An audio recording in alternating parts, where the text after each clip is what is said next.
할렐루야. 예, 우리 자업디 좀 이렇게 인사하겠습니다. 고난 뒤에 영광이 있습니다.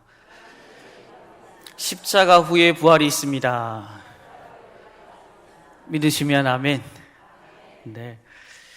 우리가 지금 사순절, 특별히 고난 주간을 보내고 있습니다. 이 새벽에 하나님께서 많은 은혜를 우리 목사님을 통해서 우리 성도들에게 나누고 있는데, 많은 성도님들이 귀한 자리에 함께 참여하고 은혜를 통해서 하나님 나라와 뜻을 저와 여러분들을 통해 이루어가는 은혜가 있기를 주님의 이름으로 축복합니다. 오늘은 좀 특별한 날인 것 같습니다. 특별히 세례 및 입교, 세례 및 입교식이 있는 날입니다. 오늘 특별히 이 앞자리에 우리 12분의 우리 청년들, 그리고 청소년, 그리고 학생들이 함께 나왔습니다. 우리 먼저 축하하고 축복의 박수를 먼저 한번 보내면 좋겠습니다. 이 시간대 나오기가 쉽지 않은데 또 이 귀한 자리인 만큼 또 귀한 마음을 또 헌신을 드려 나왔으니 하나님께서 복의 복을 더해 주실 줄로 믿습니다. 특별히 제가 이 시간에 먼저 우리 성도님들에게 한번 질문을 던지고 시작하고 싶습니다. 여러분 아시는 분들은 이 질문에 대한 마음으로 답을 좀 해보시면 좋겠습니다. 여러분, 세례가 뭘까요? 세례가 뭘까요?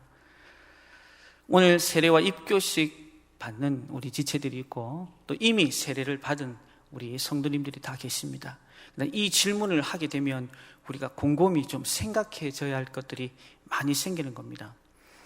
이 세례라는 것은 옛 자아가 죽는 것입니다. 한번 따라 합시다. 옛 자아가 죽는 것입니다. 옛 자아가 죽은 그 자리에 하나님의 자녀로 거듭 태어나게 되는 것을 확증한다. 이것이 바로 세례인 것인데요. 다시 말하면 각각 자기 소견에 옳은 대로 살았던 그 인생이 이제 그의 나라와 의를 위해 살아가는 인생, 나 중심이었던 삶에서 하나님의 중심으로 그 변화를 뛰어넘어서 전인격적인 변화와 그 변화 속의 결단과 다짐의 시간. 하나님은요, 이런 인생을 축복할 수밖에 없고, 그러한 인생은요, 하나님의 영광을 보고 누릴 수밖에 없다라는 사실입니다. 그런데 우리가 꼭 기억해야 될 것이 있다라는 사실입니다. 영광이 있지만 모두 함께 고난이라는 것도 따라오게 되어 있다라는 사실들을 우리가 잊지 말아야 하는 것입니다. 여러분도 잘 아시는 욥을 한번 들고 싶은데요, 만약에 옛 자가 살았고 하나님의 사람으로서 살아가지 못했다면 그의 인생에 나타났던 여러 가지 일들을 그는 어떻게 보고 어떻게 해석을 할 수 있었을까요? 모든 자녀가 어느 날 다 죽게 됩니다. 가지고 있던 재산을 다 잃어버리게 됩니다. 믿었던 사랑하는 아내가, 돕는 배필이었던 그 아내가 저주하면서 그 자리를 박차고 떠나버립니다.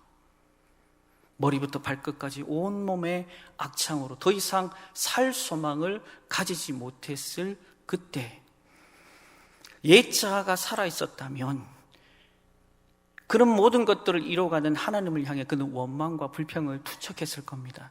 그러나 욥기서 1장 21절에 보면 그가 선택한 삶은 그것이 아니었다라는 겁니다. 우리 함께 욥기 1장 21절 말씀인데요, 함께 읽도록 하겠습니다. 시작. 이르되 내가 모태에서 알몸으로 나왔음즉 또한 알몸이 그리로 돌아가올지라. 주시니도 여호와시오 거두시니도 여호와시오니 여호와의 이름이 찬송을 받으실지니라 하고. 아멘. 그가 선택한 것은 이 모든 것들을, 그 시작과 끝을 이루신 분이 누구시다? 바로 여호와 하나님이라는 인정과 그의 입술을 통한 여호와의 찬양을 선택했다라는 사실입니다. 바울과 실라는 어떻습니까? 한 번은 바울에게 환상을 통해서 나는 아시아가 아니야, 내가 원하는 곳은 바로 마게도냐다, 유럽 브라파 지역으로 가기를 원한다. 결국은 성령의 음성에 그는 돌이킵니다. 그래서 첫 성인 빌립보성에 그의 발걸음을 내어딛습니다. 복음을 전하는데 그에게 돌아왔던 것은 바로 매맞음이었습니다. 차디찬 감옥이었다라는 사실이죠. 세상 억울해도 이렇게 억울할 수가 없는 거예요. 그래서 성경 사도행전 16장 24절부터 25절에 그의 상황들 이렇게 기록하고 있는데요. 우리 함께 보도록 합니다. 시작.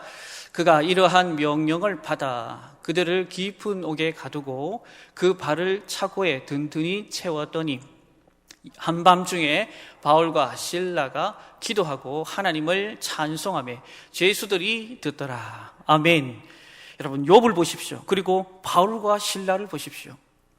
그들은 세례의 의미를 제대로 이해하고 해석합니다. 예자가 죽어있는 상황, 그리고 하나님의 사람으로서 어떻게 살아야 할지 한 분명한 선택, 그리고 행동으로 옮기는 이 실천들을 볼 수 있습니다. 이처럼 고난 가운데 속에서 우리가 하나님을 찬양해야 하는 이유가 뭘까? 오늘 세례와 입교를 받는 우리 친구들, 또 이미 세례를 받은 여러분들에게 있어서 이 질문에 대한 답을 오늘 사도 바울은 우리에게 던져주고 있습니다. 우리가 이 고난 가운데서 왜 하나님을 찬양해야 할까? 그 첫 번째가 바로 자비의 하나님, 그리고 위로의 하나님을 경험할 수 있기 때문입니다. 우리 3절 말씀인데요. 3절 말씀입니다. 함께 읽겠습니다. 시작.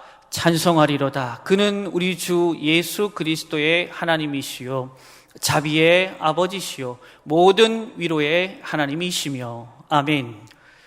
사랑하는 성도 여러분, 예수 믿는다고 저와 여러분들이 모든 환난과 고난 가운데 면죄부가 발급되었다라고 착각하시면 큰 오산입니다.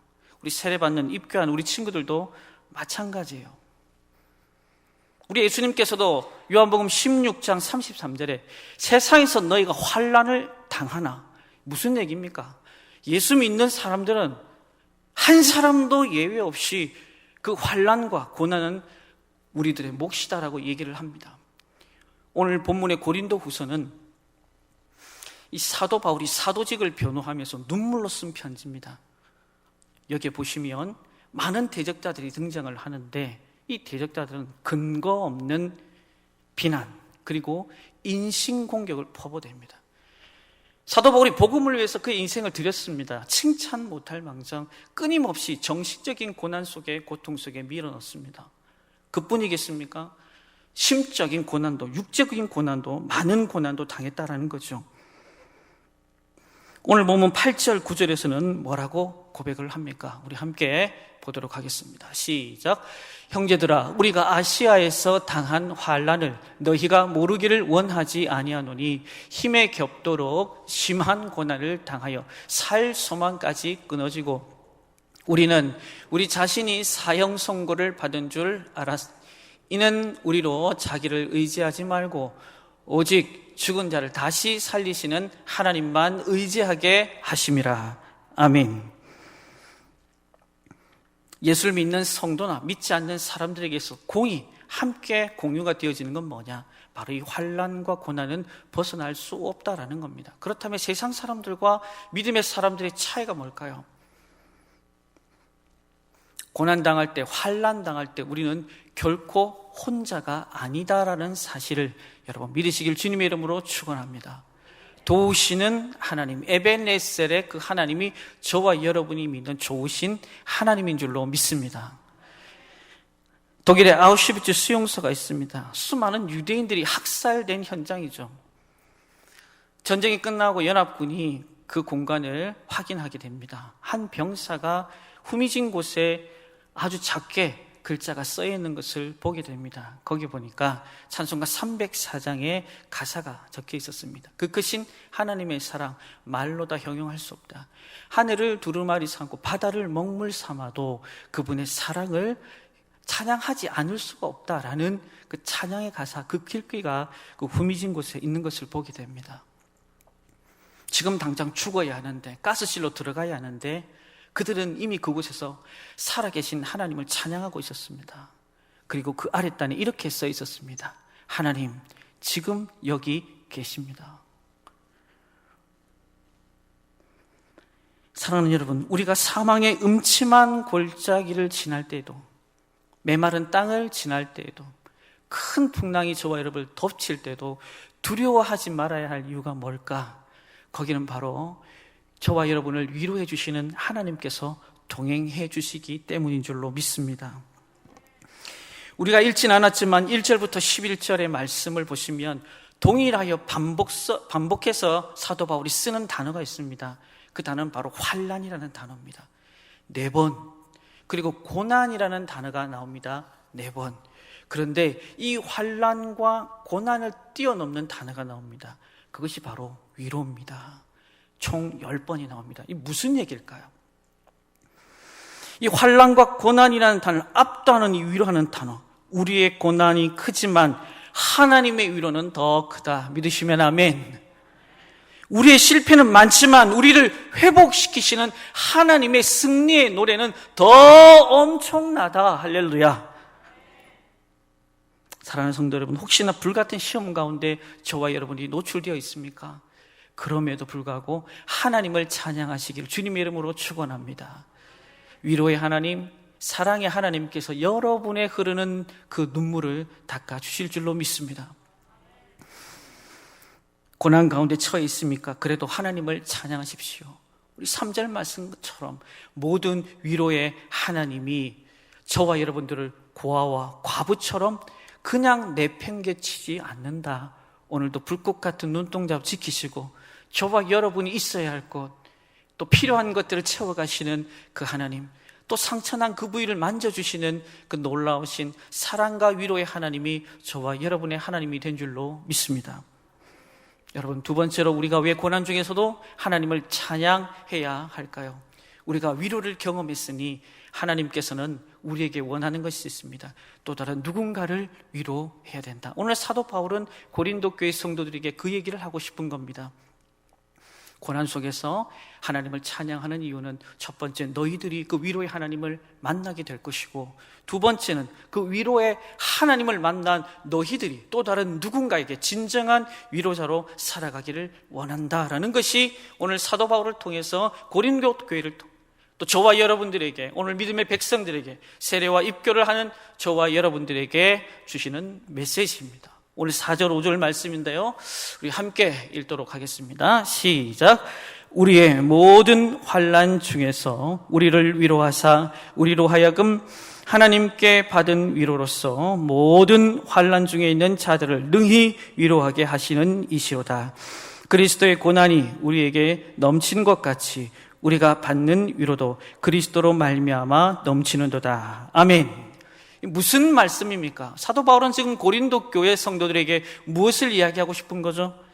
고난 중에 내가 주님으로부터 위로를 받았다는 것은, 그래요, 나는 위로를 받았습니다, 감사합니다, 할렐루야, 이게 아니라는 겁니다. 우리에게 주시는 하나님의 사명이 있다라는 겁니다. 그게 뭔가? 네가 위로 받았니? 그러면 너의 백성들을 위로하라. 여러분이 위로를 받으셨습니까? 여러분들이 위로를 경험했습니까? 그 위로에만 그치지 말라라는 겁니다. 옛자가 살아있으면 나 중심으로 돌아간다, 이 말입니다. 하나님의 사람으로, 하나님의 자녀로 거듭나게 되면, 내가 위로를 받았으면 이제는 그 시선이 동서남북을 향해 나가게 되는 겁니다. 나 중심에서 너 중심으로, 우리 중심으로 지속적으로 우리의 삶의 지경이 바뀌어지게 되는 것입니다. 네가 위로받은 것처럼 네 백성들을 위로해라. 2011년도에 발간되었던 헨리 나운의 상처 입은 치유자라는 책이 있습니다. 결론부터 말하자면 예수님께서는 많은 상처를 경험을 했습니다. 그 아픔을 아시죠? 그래서 많은 상처 입은 사람들을 가슴으로 끌어안으면서 그분은 치유할 수 있는 분이다라는 겁니다. 여러분이 잘 알고 있는 것처럼 예수님은요, 수치와 모멸, 조롱 속에서 일평생 사셨습니다. 가족들로부터는 거절을 당하셨고요, 제자들로부터는 철저하게 배신을 당하셨습니다. 십자가상에서는요, 하나님께로부터 버림받게 됩니다. 다시 말해서 예수님은 상처투성의 삶을 사신 거예요. 그러나 우리 예수님께서는 그 상처 때문에 원망이나 불평이 아니라 스스로를 자학하지 않았습니다. 오히려 상처를 받았기 때문에 그 상처의 깊은 아픔을 알기에 상처받은 사람을 진심으로 가슴에 끌어안고 치유하는 분이 되셨다라는 사실입니다. 가늠한 여인, 수가성의 사마리아 여인, 삭개오. 여러분, 공통분모가 뭘까요? 다들 사람들로부터 손가락질을 받았습니다. 그로 인해서 말로도 정신적으로도 안팎으로 상처받은 사람이었어요. 예수님은 그들을 외면하지 않았습니다. 찾아오셨고 그들의 아픔에 동참하셨고 그 눈물을 닦아주시며 그들의 필요들을 채워주셨습니다. 더불어 눈을 열어서 하늘 소망을 가지게 하신 줄로 믿습니다. 우리 하나님은 우리 하나님의 자녀들도 많은 상처를 받을 수 있습니다. 그런데 바로 그 상처가 뭘까? 우리의 사명이다라는 겁니다. 아픔이 사명이고 눈물이 사명입니다. 가난한 자가 가난한 자의 마음을 압니다. 질병에 걸려본 사람이 질병 걸린 사람의 아픔을 알아서 그들을 찾아가고 위로하고 그들을 붙잡고 기도한다라는 사실입니다.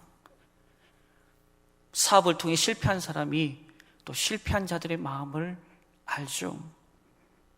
여러분, 주변에 있는 그런 자들을 위하여 울면서 함께 기도하고 격려하라는 사명이 있습니다. 오늘 본문에서 환난과 고난이라는 단어가 많이 나온다고 했지만 위로가 더 많다고 그랬어요. 그런데 1절부터 11절에 보니까 여러분 유심히 보셨습니까? 위로보다 더 많은 단어가 바로 우리라는 단어입니다. 한번 따라합시다. 우리. 자그마치 19회가 등장합니다. 사도 바울이 이 단어를 썼을 때는 그냥 썼을까요? 이유가 있지 않을까요? 무슨 얘기일까? 우리 곁에 환난 당한 자가 있으면 우리가 그 곁에 가서 함께 있어주라. 우리 가운데 고난 당하는 자가 있으면 달려가서 그들을 위로해 주라. 다른 사람이 아닌 우리가, 그게요 공동체고 교회고 목장인 겁니다. 제가 1월 달에 부임을 하고 지금까지 달려오면서 장례를 많이 집례를 했는데, 특별히 지난 주간에는 고 원국적 은사님께서 소천하셨죠. 참 황망한 일이었습니다. 4월 3일 주일에도 출석을 하시고 예배를 드리셨어요. 근데 확진 소식에 육체가 연약한, 결국은 하나님 품에 안기셨습니다. 그 가족들은, 유가족들은 얼마나 황망해하는지,